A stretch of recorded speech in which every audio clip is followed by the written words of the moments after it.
বলিউডে ক্যাটরিনা কাইফ আর সালমান খানের সম্পর্ক একসময় আলোচনার শীর্ষে ছিল, যদিও তারা কখনোই প্রকাশ্যে নিজেদের ঘনিষ্ঠতা স্বীকার করেননি। তবে ইন্ডাস্ট্রির সবাই জানে ক্যাটরিনার ক্যারিয়ারের শুরুর দিনগুলোতে তার সবচেয়ে বড় পরামর্শদাতা ছিলেন সালমান খান। সালমানের সঙ্গে 2005 সালে ম্যানে প্যার কিউ কিয়া ছবিতে প্রথম জুটি বাঁধেন ক্যাটরিনা। সেখান থেকেই শুরু এক ভিন্ন রকমের সম্পর্কের গল্প। যদিও তাদের সম্পর্ক দীর্ঘদিন টেকেনি, তবুও বিচ্ছেদের পরেও একে অপরের প্রতি পেশাদার ও ব্যক্তিগত সম্মান অটুট থেকেছে। 2012 সালে তাদের বিচ্ছেদ হলেও পরবর্তীতে এক থা টাইগার, টাইগার জিন্দা হের মতো ছবিতে একসঙ্গে পর্দায় হাজির হয়েছেন তারা। এমনকি ক্যাটরিনার বিয়ের অনুষ্ঠানে সালমান না গেলেও তাদের বন্ধুত্বের কখনো চির ধরেনি।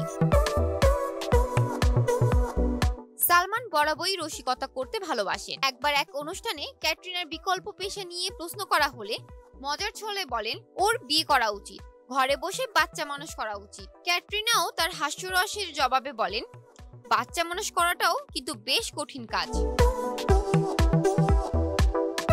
ক্যারিয়ারের শুরুতে কয়েকটি সিনেমা চলেনি ঠিকই, তবে কাজের অভাব হয়নি ক্যাটরিনার। সেই জায়গায় সালমানের অবদান অস্বীকার করার উপায় নেই। সময়ের সঙ্গে সঙ্গে ক্যাটরিনা ভিকি কৌশলের জীবনসঙ্গিনী হয়েছেন, কিন্তু সালমানের সঙ্গে তার সুসম্পর্ক আজও অটুট।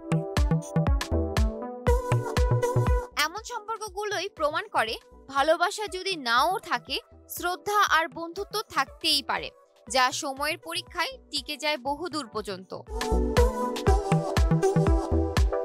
জান্নাতুল ফেরদৌস, শোবিজ 24, ঢাকা।